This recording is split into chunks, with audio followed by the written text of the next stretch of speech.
विष निकला, भगवान शिव ने पिया। आप करो, शिव जी कोबरा को गले में डाले तो एक बार कटवा के दिखाओ।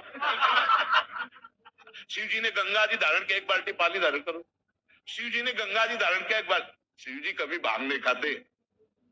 मंत्रों के द्वारा विजया शब्द से उनका अभिषेक किया जाता है, अभिषेक किया जाता है।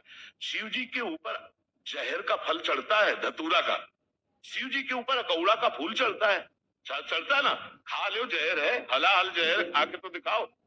धतूरा का माला चढ़ता है विश्वनाथ जी का, वो पहले बैच में आए थे, वो लाते हैं कभी कभी पूरा धतूर का माला। एग्जाम्पल बता दिया भैया, एग्जाम्पल तो किसी का भी आप दे सकते हो। आप कभी देखा है लोग कहते हैं भगवान शंकर चिलम, ऐसा कहीं लिखा है? अरे ये सब अपने मन के विलास हैं। वो जगत की रक्षा के लिए हलाहल विष पिया, समझ रहे ना। और भगवान शिव जो है वो शिव ही है, उनके जैसा कोई त्रिभुवन में नहीं है। वासुकी नाग का यज्ञोपवीत पहने हुए हैं, भयंकर फणधारी विषधर उनका माला है, और गंगा जी जटाओं में है। ऐसा परिवार देखा है? देखो, शिव जी का वाहन नंदी और भगवती का वाहन बबर शेर। एक मिनट में नंदी को खा जाए, लेकिन दोनों चैन से रहते हैं। अरे अच्छा, अब और आगे बढ़ो। कार्तिकेय जी का वाहन मयूर है, मयूर है ना। भगवान शंकर के गले में सांप, मोर सांप का बहुत बड़ा आहार करता है। सांप का आहार। गणेश जी का वाहन चूहा है ना। कहीं झगड़ा देखा?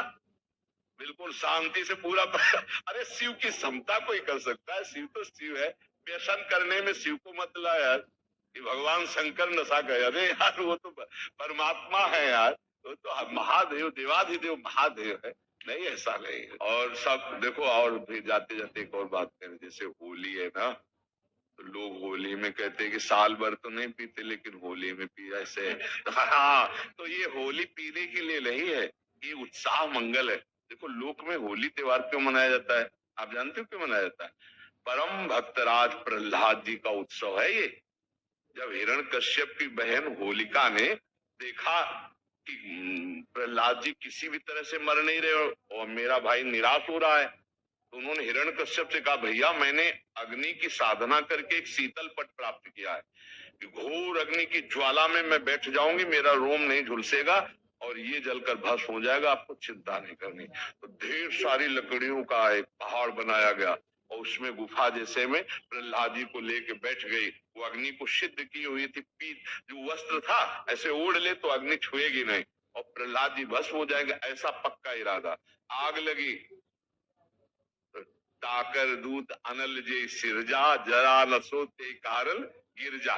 भगवान ने ही तो दायिका शक्ति अग्नि को दी है, तो ऐसी हवा चली कि वो संभाल ही नहीं पाई, प्रहलाद जी को पकड़े थी। पीत पट जो था अग्निपट शीतल, वो प्रहलाद जी के ऊपर आ गया और ज्वाला ऐसी बड़ी कि जलकर भस्म हो गई। होलिका जिसको प्रहलाद जी का बाल बांका ने, सुबह जो कुछ प्रहलाद जी के पक्ष के भक्त थे, कुछ दुष्ट भी थे, दोनों देखने के लिए कि देखें अब तो राख ही मिलेगी, तो वहां देखा सब राख था, प्रहलाद जी शांत भाव से नाम कीर्तन कर रहे। तो सबने परिक्रमा की, आज भी की जाती है, होली की पूजा की और तिलक लगाया और वही कीर्तन किया। ये कीर्तन का उत्सव, आनंद उत्सव मनाया जाता भक्त प्रहलाद। तो अब दुष्ट आनंद कैसे मनाएंगे? शराब पी के नाली में। और भक्त कैसे बनाएंगे? गुजिया रबड़ी रसगुल्ला खा करके नाम कीर्तन, पद कीर्तन, एक दूसरे को रंग लगाना, गले लगाना। और दुष्ट कैसे लगाते हैं? हाँ, दुष्ट लोग शराब पीते, नाली क्योंकि और ऐसी गंदी गंदी चीजें नहीं, वो कोयला मुंह में लगा, ऐसी होली नहीं खेलनी चाहिए। वो हिरण्यकश्यप के पक्ष के लोग होते हैं। हाँ, प्रहलाद जी के पक्ष के परस्पर लगा के चरण छू के एक दूसरे के घरों में जाते, पद गायन करते, होली के लिए करते। तो हमारी सबसे प्रार्थना है कि गंदी होली मत खेलना, कोई नशा मत करना, शराबाज, खूब अच्छे अच्छे पदार्थ बनाओ, खाओ पियो और एक दूसरे को रंग लगाओ, होली उत्सव मनाओ। लेकिन ऐसे गंदी बात, ऐसे गंदे लोगों का संग, कि होली के पर्व पर हम सबसे प्रार्थना करते हैं कि कोई भी व्यसन किसी तरह का ना किया जाए। ये मांगलिक भक्त उत्सव है, भक्तराज प्रहलाद जी के उत्सव में हम ये होली का उत्सव मनाते हैं। इसका रहस्य है भक्तराज प्रहलाद का उत्सव। जैसे हम दीपावली मनाते हैं तो भगवान श्री राम जी विजय प्राप्त करके रावण से अयोध्या में आए, पधारे, तो दीपावली मनी ना, तो हमारे हर त्योहार का भगवान से संबंध है। भारतीय संस्कृति का जो त्योहार है वो भगवान से संबंध रखता है। तो भगवान से संबंधित त्योहार में मैं राक्षसों वाली बातें क्यों करे? ये राक्षसी बातें, शराब पीना, एक दूसरे को मारना पीटना, गाली।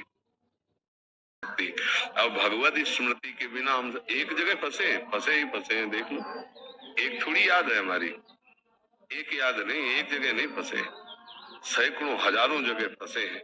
पर गाली दे, हमें अपमान करे, हमारे अंदर ऐसे ही निर्दोष दृष्टि बनी रहे, वो पहला लक्षण शांति। अव्यर्थ कालत्व, एक सेकंड भी कभी अपने इष्ट गुरु से विमुख नहीं, हर समय तैल धारावत भगवत चिंतन चल रहा है। अव्यर्थ कालत्व, विरक्ति, संपूर्ण भोगों से वैराग्य। वैराग्य भोगों की उपस्थिति में भी भोगों की इच्छा ना होना, उसे वैराग्य कहते हैं। भोगों की इच्छा होना पर भोगों का त्याग करना परमार्थ के लिए, उसे त्याग कहते हैं। भोग ही नहीं है, भगवत स्वरूप है ये उपरति।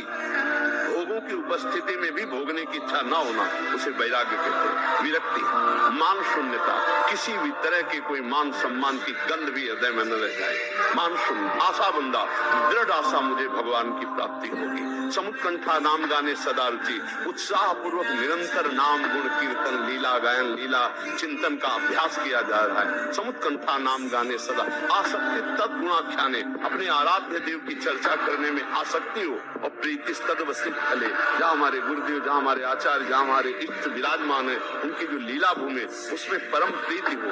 अभी ये लक्षण आ जाए लीला चिंतन में आने लगे, पर अभी एक गाली दे तो बर्दाश्त नहीं होगी।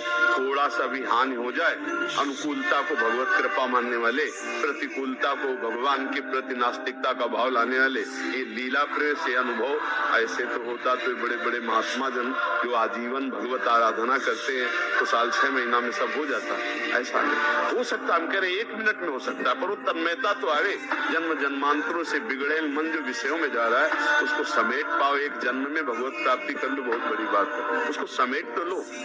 अगर कहा जाए कि जिसे गुरुजी ने 6 महीने में कर ली, तो पूर्व में कौन सी साधना की आपको पता है? कितना समेट चुके आपको पता है? प्रहलाद जी कितना कृपा पात्र समेट चुके पता है? तो हम किसी की अवस्था या वर्ष में नहीं देखते, स्थिति देखते हैं। आप कितना समेट गए, आप कितना अपने स्वरूप में आ गए, कितना देह भाव से रही है, तभी तो इसका लाभ होता है। यहाँ सब कुछ देह के अंतर्गत है, और बिना देहातीत हुई स्थिति नहीं आती, चाहे ज्ञान में हो और चाहे प्रेम में।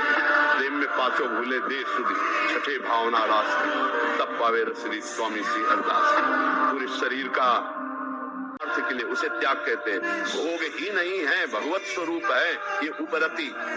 भोगों की उपस्थिति में भी भोगने की इच्छा ना होना, उसे वैराग्य कहते हैं। विरक्ति, मान शून्यता, किसी भी तरह के कोई मान सम्मान की गंध भी हृदय में न रह जाए। मान शून्य, आशा बंदा, दृढ़ आशा मुझे भगवान की प्राप्ति होगी। समुत्कंठा नाम गाने सदा रुचि, उत्साह पूर्वक निरंतर नाम गुण कीर्तन लीला गायन लीला चिंतन का अभ्यास किया जा रहा है। समुत्कंठा नाम गाने सदा, आसक्ति तद्गुणाख्याने, अपने आराध्य देव की चर्चा करने में आसक्ति हो, और प्रीति तद्वसित फले। जहाँ हमारे गुरुदेव, जहाँ हमारे आचार्य, जहाँ हमारे इष्ट विराजमान है, उनकी जो लीला भूमि उसमें परम प्रीति हो।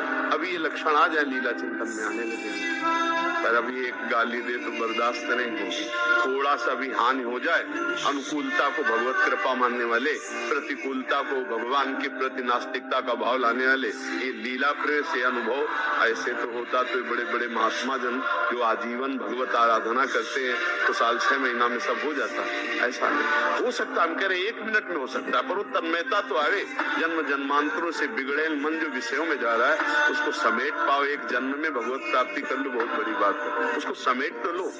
अगर कहा जाए कि जिसे गुरुजी ने 6 महीने में कर ली, तो पूर्व में कौन सी साधना की आपको पता है? कितना समेट चुके आपको पता है? प्रहलाद जी कितना कृपा पात्र समेट चुके पता है? तो हम किसी की अवस्था या वर्ष में नहीं देखते, स्थिति देखते हैं। आप कितना समेट गए, आप कितना अपने स्वरूप में आ गए, कितना देह भाव से रही है, तभी तो इसका लाभ होता है। यहाँ सब कुछ देह के अंतर्गत है, और बिना देहातीत हुई स्थिति नहीं आती, चाहे ज्ञान में हो और चाहे प्रेम में।